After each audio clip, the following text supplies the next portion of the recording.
Buen día, buenos días o buenas tardes. Ha sido una longa mañana llena de muy buenas impresiones. Soy consciente de que soy lo único que se interpone entre vosotros y el almuerzo. Entonces mi deber es no solamente informar, sino también entretener. Ante todo, quisiera agradecer al presidente de la ACCO y a Marc en particular su invitación para estar aquí. Hace casi 3 años, Marc y Javier escribieron un informe con el título La economía de las edades, Reptes para la competencia. Muy importante, en primer lugar, porque empezó con una cita de Bob Dylan y sobre todo porque incluyó un análisis muy sofisticado de la conexión entre la competencia y la privacidad. Con este ejemplo de thought leadership, ACCO no mostró ser más que un club, mas sin duda alguna más que una autoridad. I have permission to continue now in English. I confess my Catalan is very weak. However, last night I did learn the word pluja, and I can say, therefore, it's improving poc a poc. This has been a very interesting discussion today.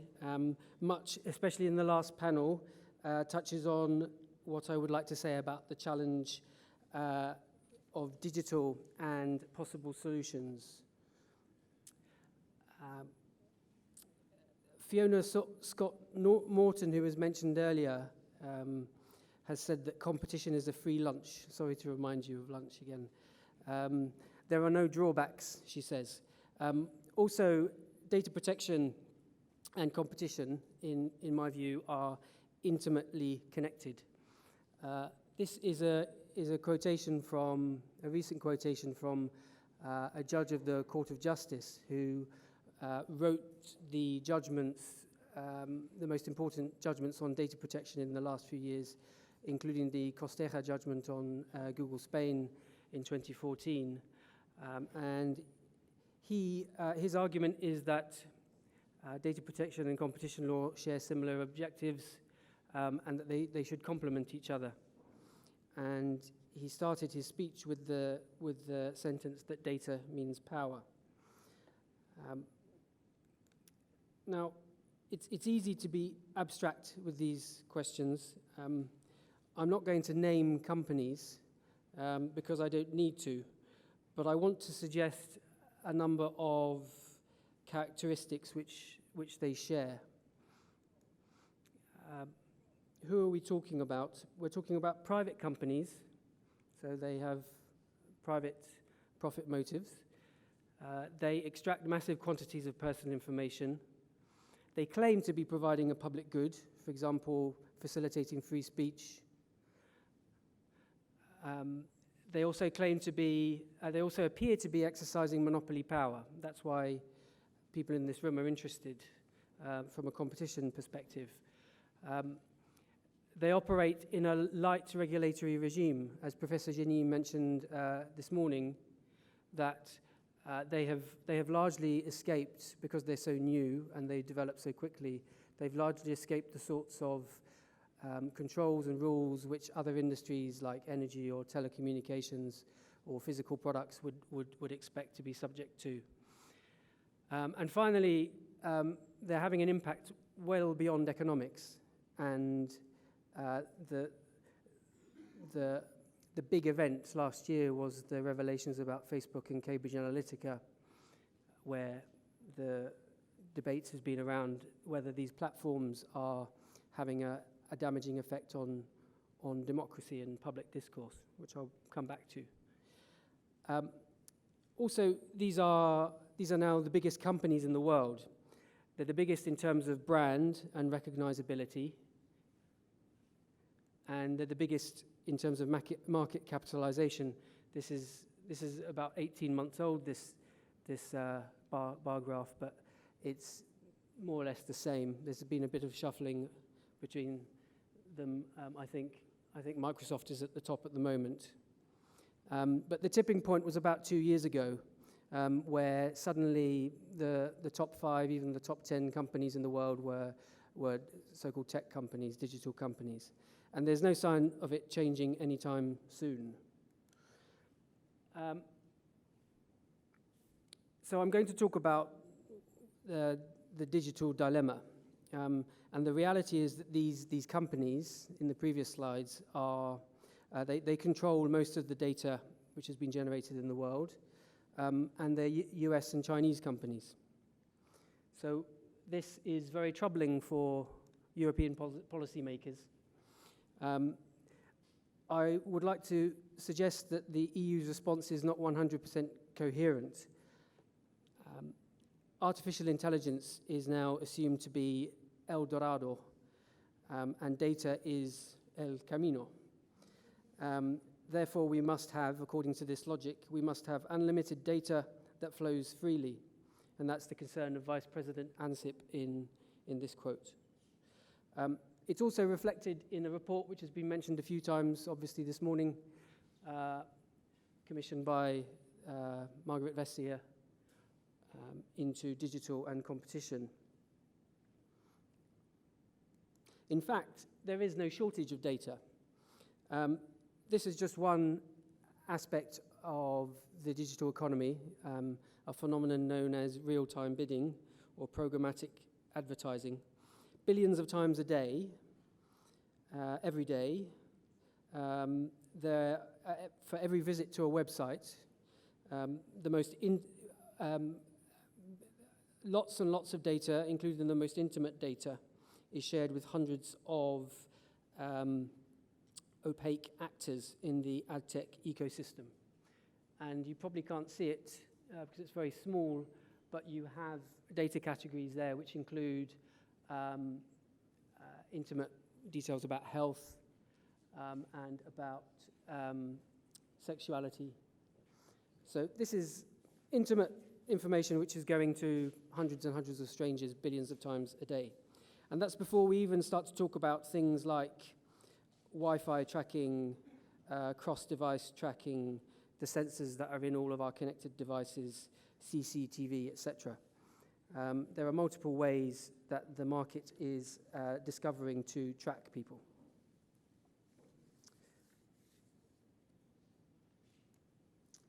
Now, I'm just, yes. So, in contrast, data protection is a bit problematic because there is a principle called data minimization, which the previous slides indicate that the principle is data maximization, but under personal data protection rules in Europe and elsewhere, it's data minimization. There's case law from the European Court of Justice, and it's there in the GDPR itself. So how do we reconcile all of this? I want to suggest to you as well that what is bad for competition is also bad for privacy, freedom, and beyond. Each economic impact has a corollary impact in data protection. So, for example, if you believe the studies which indicate that investment has suffered as a result of concentration and increase in market power, data protection feels that in the way that there has been still not quite a market for privacy solutions to take off, alternatives to the sort of tracking which I mentioned in the previous slide. The kill zones which have been mentioned, I think it was Cunningham, the scholar who was mentioned earlier. This means that there's no oxygen for startups to offer different approaches to serving customers which don't involve intense collection and monetization of data. They just can't get investment from venture capitalists. There's also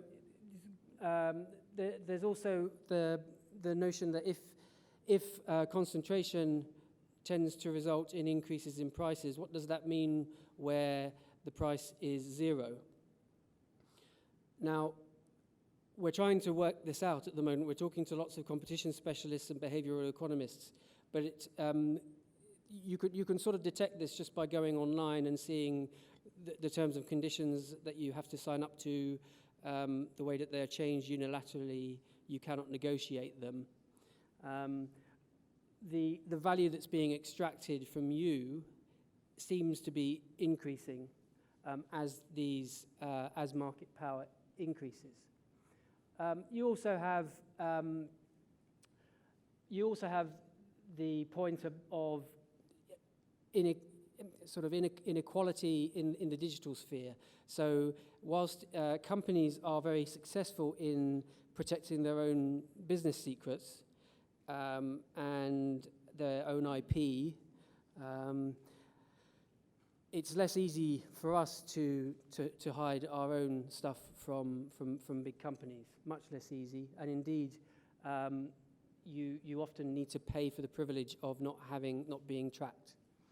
And it goes beyond that as well, in terms of, if we talk about sustainability, the data economy has an enormous carbon footprint.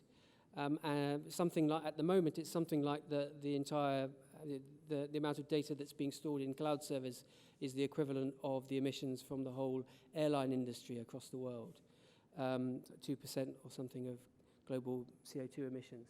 That's going to be an increasing problem, and so you cannot see data in isolation from the biggest crisis that we're all facing, which is one of the environment and global warming. But then there's also the impact that it's having on the way that people interact with each other. We've talked about filter bubbles and the way that people are driven into more and more extreme content by algorithms.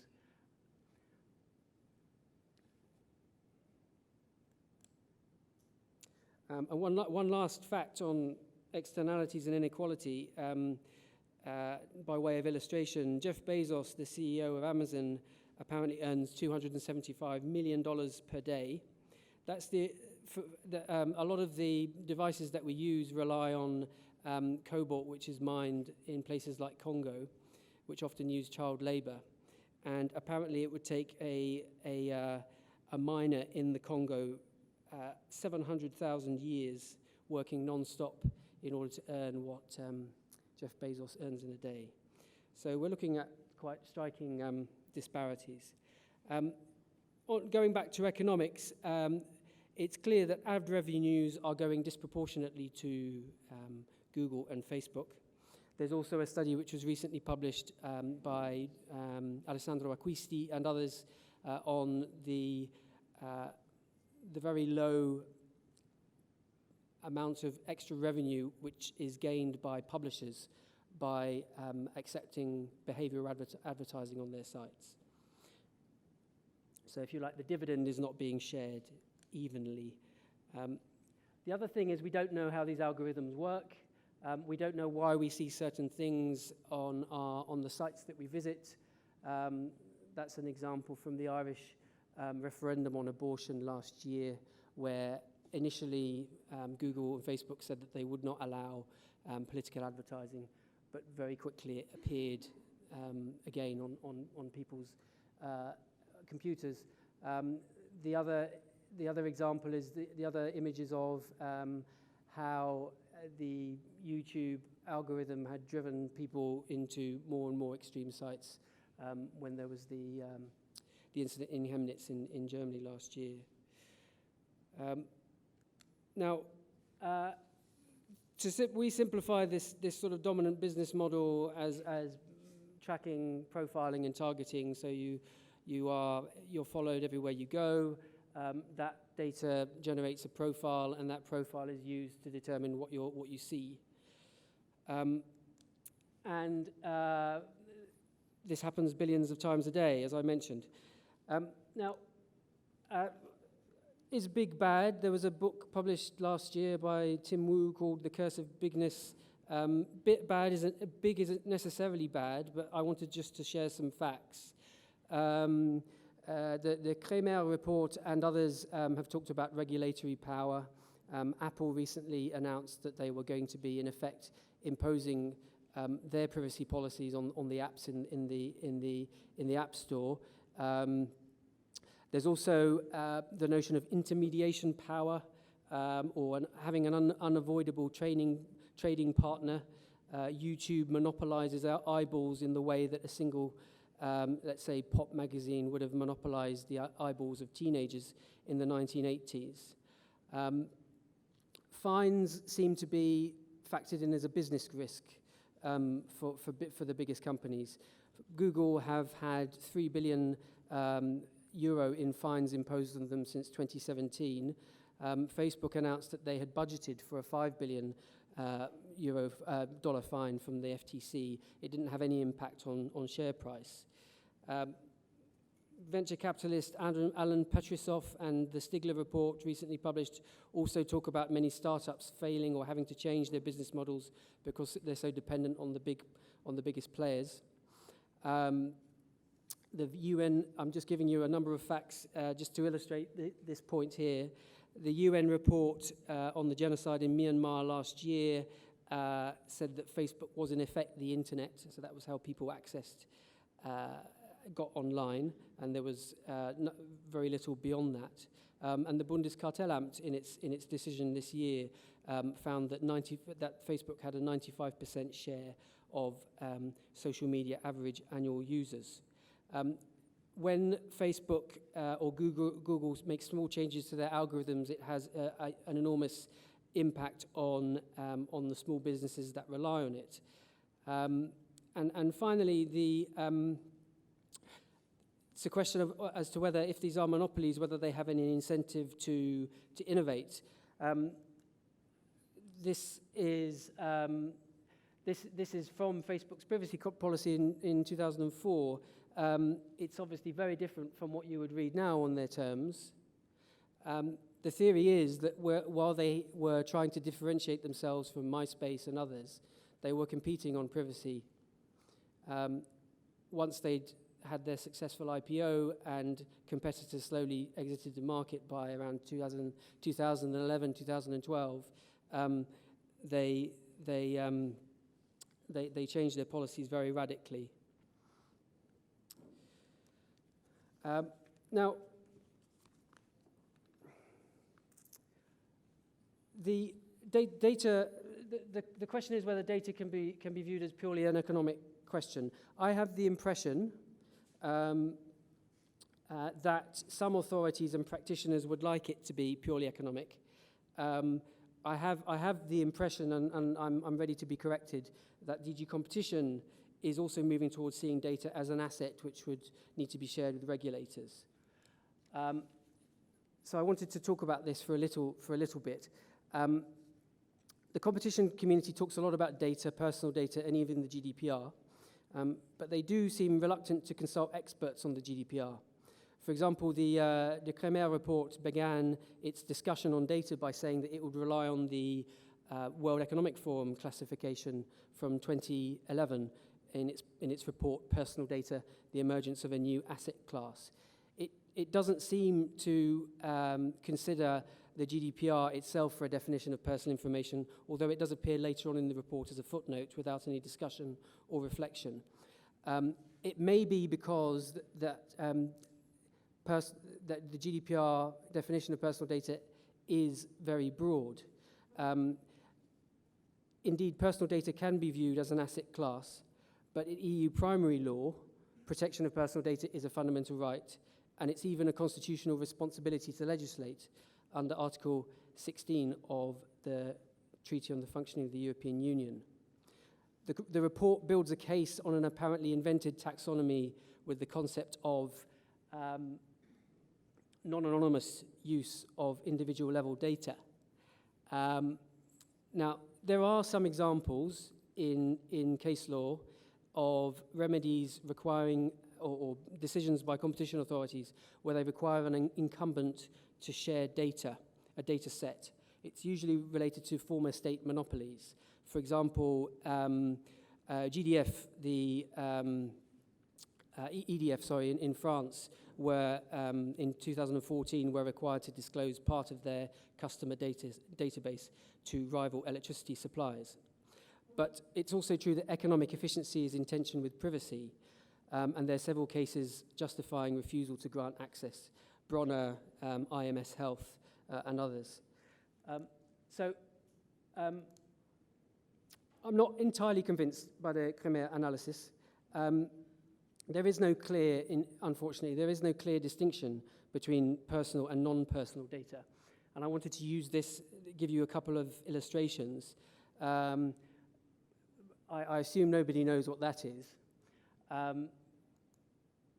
In fact, it is an identity number, which would be recognizable to anyone in the room who's Polish.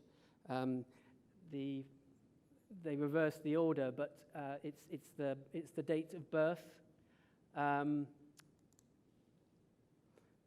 followed by a unique identifier. So I suppose the 27th person who was born on that day, and 9, I think, because it's an odd number, means that it was a man. It was male, not a man who was born. It was male. So you might say that that was pseudonymous data or even anonymous data, but in fact, it becomes personal data. Second example, again, I'm relying on one of my bosses, the former Polish Data Protection Commissioner, for these two examples. But this is the mobile location data from an individual who's actually head of one of the agencies in Poland. And we have permission to share this because he uses it himself in presentations. But it illustrates where he has gone, but also shows the capitals that he's visited. By combining this with Amadeus data, you can very easily identify him personally from that. So it's not a black and white question, being able to escape the GDPR, and I know lots of people would like to escape the GDPR. I would, but it's not a black and white equation.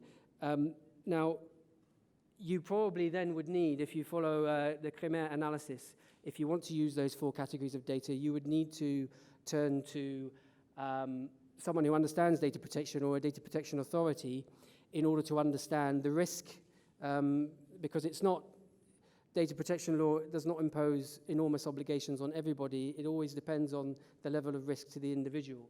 But what is very crucial is to have a legal basis. So if you were, for example, to require a dominant company, to share its data as a remedy with its competitors, that would be judged to be, unless you could demonstrate that it was completely anonymous, which, as I've tried to explain, is going to be difficult. But let's assume that there is probably some personal data in there. You need to have a legal basis for that. The classic one is consent, but that's difficult to get because the GDPR has a very high bar. You basically need to give it freely, and you can't give general consent, or you can, but it's difficult to defend. Legitimate interest is difficult to justify as well because, how does the interest of the business outweigh the interest of the individual who may want to keep their information restricted to one company? Public interest may be a possibility, but that according to case law, that would require a national or European law to say this is what you must do. And maybe this could be the direction that the Commission will want to head if it wants to pursue this idea of freeing up the market by spreading the data more evenly.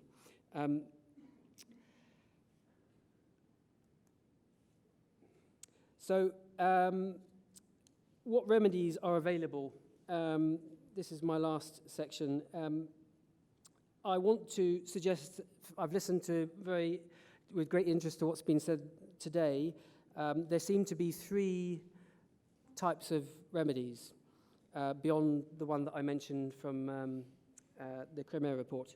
You can class them as radical and structural, secondly as reformist, and thirdly as incremental.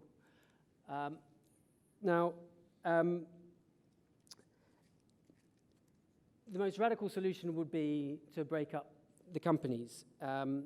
It might have seemed unthinkable a year or 2 ago, but now politicians are regularly talking about it. On both sides of the Atlantic, Manfred Weber, Spitzenkandidat for the European Commission, said that maybe it was time to break up Facebook, I think, in October last year. The rationale is that these companies are just too big to comply. And indeed, the Bundeskartellamt in its Facebook decision said that Facebook's ability to violate the GDPR demonstrated its market power and dominance.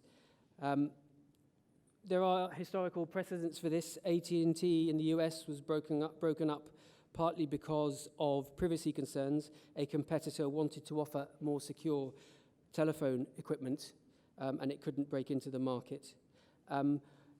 Obviously, the concern is whether this would chill innovation or benefit. Someone has said that it would be more complicated than Brexit. Now, for banks, TV networks, railroads, telecommunications companies, governments have tended to prevent them from expanding into other businesses. So one other radical remedy would be to say, for example, that Facebook is allowed to continue to offer social media, but it's not able to manipulate the content, to edit the content. Google Android cannot make its own apps for the Play Store, or YouTube cannot make recommendations or use autoplay. It needs to be neutral. Another radical solution would be to treat them as public utilities, which is related to the first solution. If we believe these companies that they are providing a vital public service, that they're a unique opportunity for freedom of speech, then maybe they ought to be regulated as a public space. Now, I'm less radical, more incremental or reformist is what I think Andreas Mundt has referred to as a sort of internal breakup certainly of Facebook, internal divestiture. Now, I mentioned the GDPR. That would mean, for example, that you don't break up Facebook and Instagram, but you stop them from sharing information across the platforms. Now, GDPR does provide remedies. There's a lot of focus on the fines, but a more powerful remedy under the GDPR could be simply to block certain data processing because of the harm that it would cause. Another idea is to move to what we have called platform pluralism. So a number of commission decisions have been mentioned earlier today, but there's a debate going on in the US about whether to allow the T-Mobile Sprint merger. That's in the area of telecoms, but when we think about the big platforms, can we say that there are 3 or 4 competitors in their markets? And then we move on to something which is being openly discussed and analysed, the idea that you reverse the burden of proof. The chief economist team was mentioning this earlier. I think that the Khmer report stopped short of recommending that, but there are a number of bills in front of Congress in the US. And finally, what we could call incremental or behavioral remedies, which are within the existing framework of enforcement. What we have, interoperability is an interesting idea. It's not so much a data protection question, but why shouldn't you be able to send a message from Facebook Messenger to Skype to Slack, etc., in the way that you would send an email from Gmail to Outlook, etc. But then what we've been trying to do is to encourage more dialogue between the different authorities, including with Mark and others, and we're grateful for his support. There's something called the Digital Clearinghouse, which met for the 5th time last week, where authorities can exchange information and look for opportunities to work together. So my final thought is related to where we're heading with all of this, with this data economy. Apparently there is a $40 billion industry for sleep commoditization. So there are 178 companies which produce digital mattresses, and people are also paying very high prices for sleep T-shirts, which tell you how efficiently you're sleeping. Now, this attempt to commoditize everything has gone from looking at purchase history to people's movements, location data, voice. I don't know how many of you have a smart speaker in your homes. That's all about analyzing voice. Relationships, well, that's social media, health, Fitbit, etc.